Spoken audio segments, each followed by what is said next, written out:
Peaches are the bomb. Pineapples, bomb. Apples, bananas are like, Why should the private sector be involved, be interested in pediatric obesity? Because it's a $100 billion business opportunity.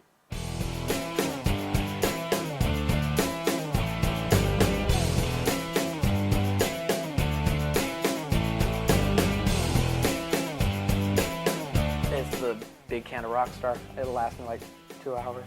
You know, every concert I go to, it's always sponsored by like Rockstar, Monster, some kind of energy drink.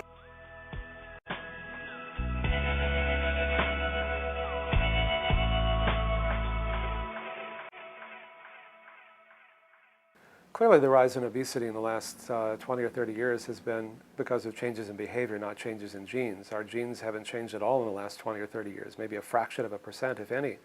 So it's not genetic, it's changes in lifestyle. So therefore, if we cause it, we can change that.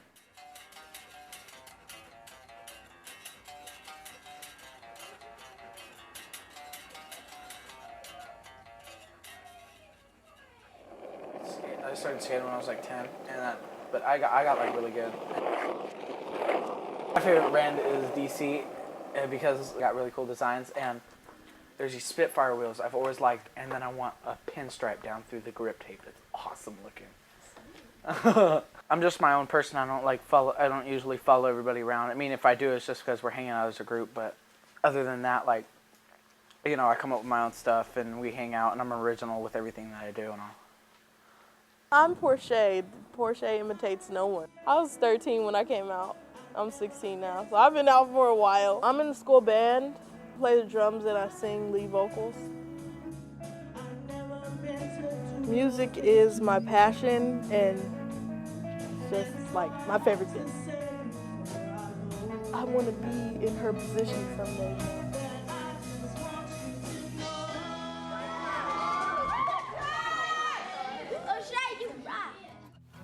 Pie Ranch is a place where you can just be you, where you can just like express like who you are really. Because the people there are nice to you. You're inside like a welcoming environment. Food is healthy, freshly organic, made straight from the farm. I love it there. That place is like a Disneyland. I'm popular being big. People like me. I like people, and it's not really that big of a concern for me. And I mean, I'm happy with the weight I am at right now, and you know, it doesn't really matter to me. I take pretty good care of myself. I mean, I'm big, but you know, I think I'm pretty healthy. It's just like not in my family to be thin, and it wouldn't look right on me.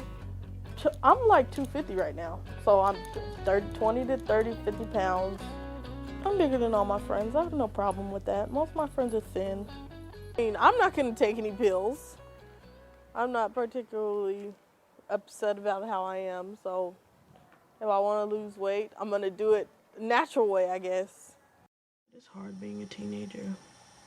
You have a lot of stress at home, at school, relationships if you have a relationship. It's just really stressful. Fighting and stuff like that, that's how I get my stress out. My punching bag is down now because I just completely destroyed it. My doctor, you know, I'm gonna put you on a diet. I was just like, okay. You know, I had no problem with it.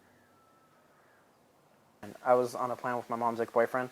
I was doing like 600 sit-ups a night, and then doing a weight workout for like about 2 hours or so every night. So, and I dropped about 35 pounds, I think, something like that. I did for a while, and then it kind of just faded off.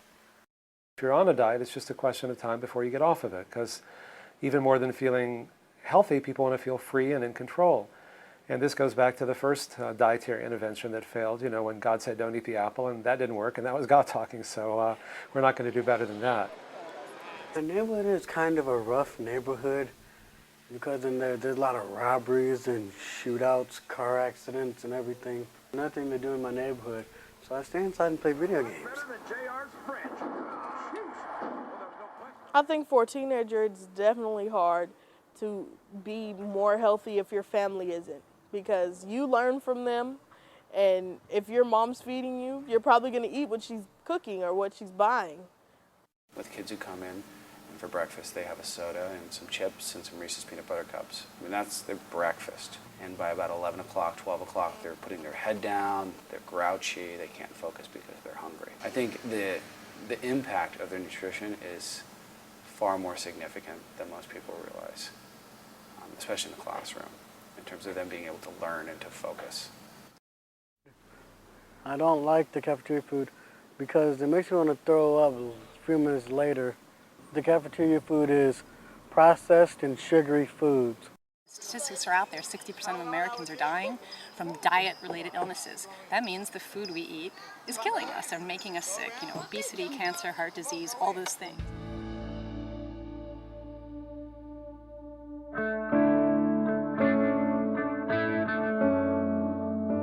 I think I was probably watching MTV True Life. I'm obese, overweight, and I don't want to die early or something like that. There's usually things on TV like that, and you watch it like, oh, yeah, I don't want to die early. The last time I took Portia to the doctor, she was pre-diabetic, so she was on the verge of hypertension. My great-grandpa, you know, he died of a heart attack. He had 4 heart attacks, and he died on his 5th. My grandpa, he had a heart attack at 34, and then he just had a heart transplant, I think, 2 years ago.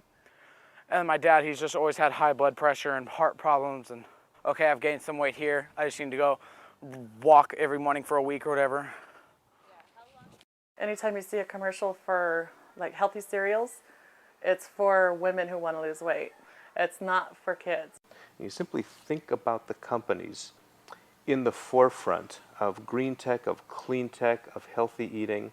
Suddenly they have gone from being fringe phenomena to becoming mainstream, to becoming something like an absolute criterion of the purchasing decisions that people are making. You know, nobody knows better than these big food companies how to use advertising and celebrities and resources to make it fun and sexy and hip to eat this way.